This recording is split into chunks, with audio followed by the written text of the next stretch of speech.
I'm Shekhar from Ranchi, Jharkhand. I am doing my engineering from Satyawama Engineering College here. Sir, your lecture, after hearing a lecture, our misbelief about Islam and Muslims vanished today.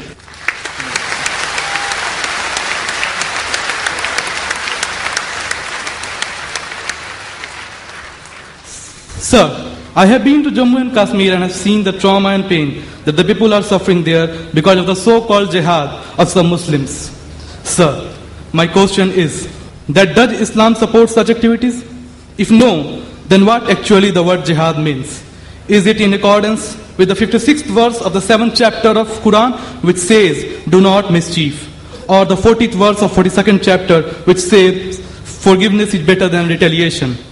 Or the 32nd verse of the 5th chapter which states, if anyone killed a person, he kills the mankind. Sir, I have one more question in the same context. And it is, that does Islam teaches to give priority to the religion, that is dharma or mazhab, before the country or motherland, that is matribhumi or Qaum? Thanks a lot. The brother asked me very good questions. The first question is regarding concept of jihad. He says that why are people fighting? He's been to Kashmir. About jihad, does Islam encourage this fighting? What is the meaning of jihad? Does it not disagree with the quotations he gave of Surah chapter 5 verse 32? Brother, as far as the word jihad is concerned, there's a misconception not only amongst the non-Muslims, but even among the Muslims. What most of the people think, that any war fought by any Muslim, for any reason, whether it be for his personal gain, whether it be for politics, whether it be for language, whether it be for color, it is called as jihad. Jihad does not mean any war fought by any Muslim. Jihad comes from the Arabic word jahada, which means to strive, which means to struggle. Like how we have jidd jahad. So jihad basically means to strive, to struggle. And in the Islamic context, it means to strive against one's own evil inclination. It also means to strive to make the society better. It even includes to strive in the battlefield to fight in self-defense. Jihad also means to fight against oppression and tyranny. Jihad basically means to strive or struggle. Many people have misconception that jihad means holy war. And many people translate jihad as holy war. The Arabic word for holy war is harbun muqaddasa. If you read the Quran, nowhere in the Quran, not a single verse, nowhere in the authentic hadith of Muhammad sallallahu alaihi wasallam is this word harbun muqaddasa mentioned anywhere. There is no harbun muqaddasa at all. The translation of jihad is not holy war at all.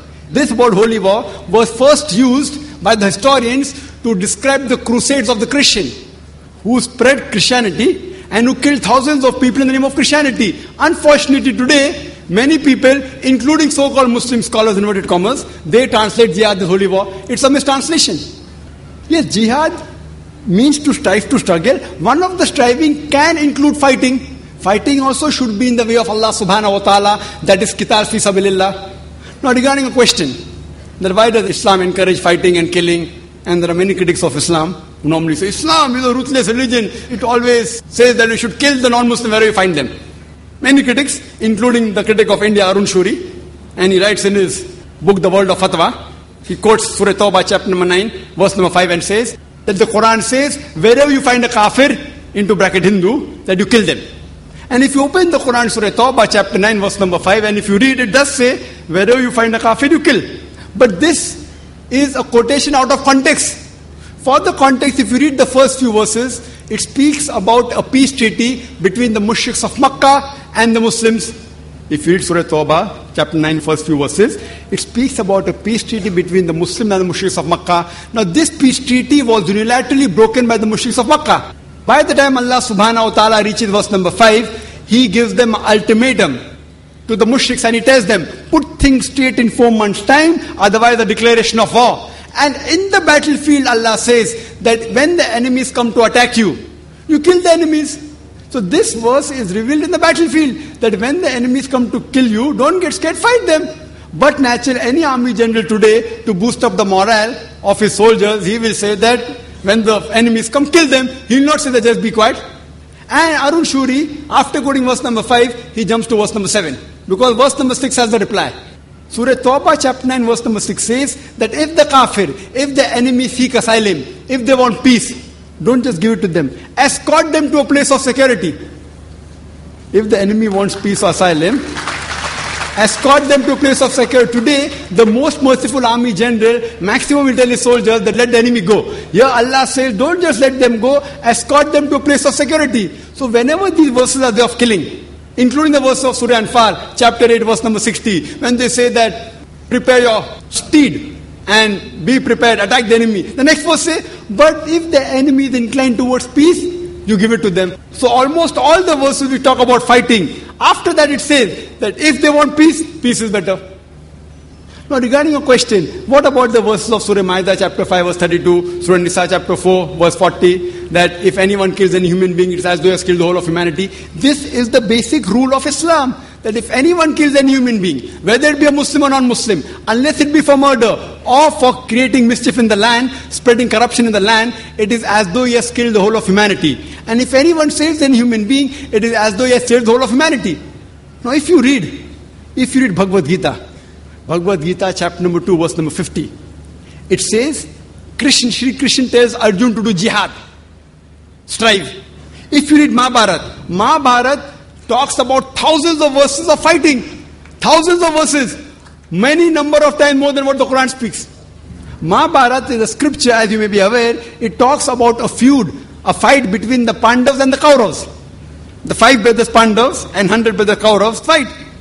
And Bhagavad Gita is a part of Mahabharata, 18 chapters in which Shri Krishna, Lord, he gives advice to Arjun. Arjun says in Bhagavad Gita chapter number 1, verse 42 to 46, that I would prefer getting killed unarmed rather than fighting my cousins. How can I fight my cousins?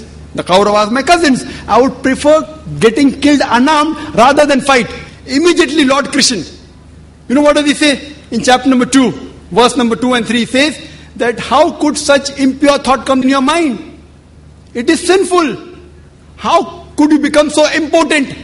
How could your heart become so weak? So Lord Krishna says such thoughts are impotent. They are impure. They are sinful. It will prevent you from going to the heavenly planets, going to Jannah. After that, Bhagavad Gita, chapter number 2, verse number 31-33 says, he says, Lord Krishna, he says to Arjun, that it is the duty of a Kshatriya to fight. If he does not fight, he shall not go to heaven. And if you do not fight, you are doing a sin. So if you analyze in Bhagavad Gita, Krishna says that you have to fight. Imagine if I take verses of Bhagavad Gita and say that Lord Krishna tells Arjun that you have to kill your relatives. If I quote out of context, it will be devilish. But in context, it is Lord Krishna says that if you have to fight against falsehood, for the truth, you can fight against anyone, even if it be your relatives. So now in context, it makes sense that if you have to fight for justice, even if it be against your relatives, there's no problem. So that is the message of Bhagavad Gita and Mahabharata, fighting truth against falsehood. The moment I tell a Hindu about Mahabharata and Bhagavad Gita, he has the knowledge. He says, no, but Mahabharata and Bhagavad Gita is a fight between truth and falsehood. That is the same thing what's mentioned in the Quran. So moment I quote to you Bhagavad Gita, Mahabharata, you understand the Quran better. And furthermore, many people say, oh, this Quran talking about jihadis. If you do jihad, if you die, you go to Jannah. Many critics, including Arun Shuri, quote. And they quote the even Hadith of Sahih Bukhari, volume number 4, in the book of Jihad, chapter number 2, Hadith 46. It says that a mujahid is a person who strives in the way of Allah subhanahu wa ta'ala. And Allah alone knows who strives. And further a prophet said that if a mujahid dies in the battlefield, he shall go to Jannah. He will get paradise. But if he returns back, if he does not die, he will return back with the booty of war. This hadith and several verses of the Quran are quoted by the critics of Islam. I wonder how could the Hindu critics quote these things? Haven't they read the Bhagavad Gita? Haven't they read the Mahabharata? Even Shri Krishna, he mentioned in Bhagavad Gita, chapter number 2, verse number 37. O Arjun, O son of Kunti, rise up and fight. Even if you are killed, no problem, you will go to heaven. And if you return back successfully, you will get the good riches of this earthly world. Same thing as the hadith. So when Krishna says to Arjun that fight, if you are killed, no problem, you will go to heaven. If you return back successful, you will get the riches of the world. That is the same thing what Sahih Bukhari says, what the Quran says. So therefore you should understand each other better by reading the scripture.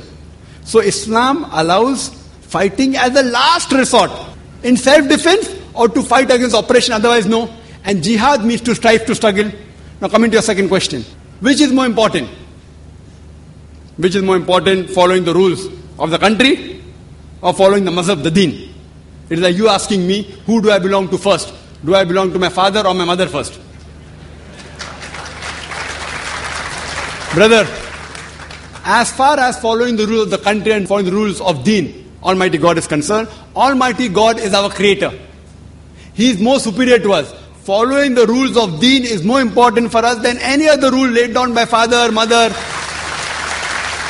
or any country. But I am an Indian. I know there's not a single law in the Indian constitution which prevents any Muslim in India to follow Islam.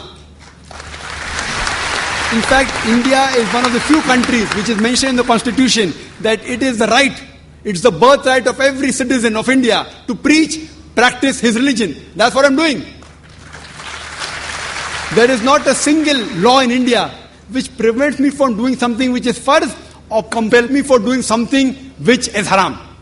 There is no law. I can offer 5 times salah if I want. If I don't want, I can't offer. There is not a single law in the Indian constitution which prevents me from becoming a good Muslim. Therefore, as far as I am concerned, I am a very practicing Muslim, alhamdulillah, and also practicing Indian.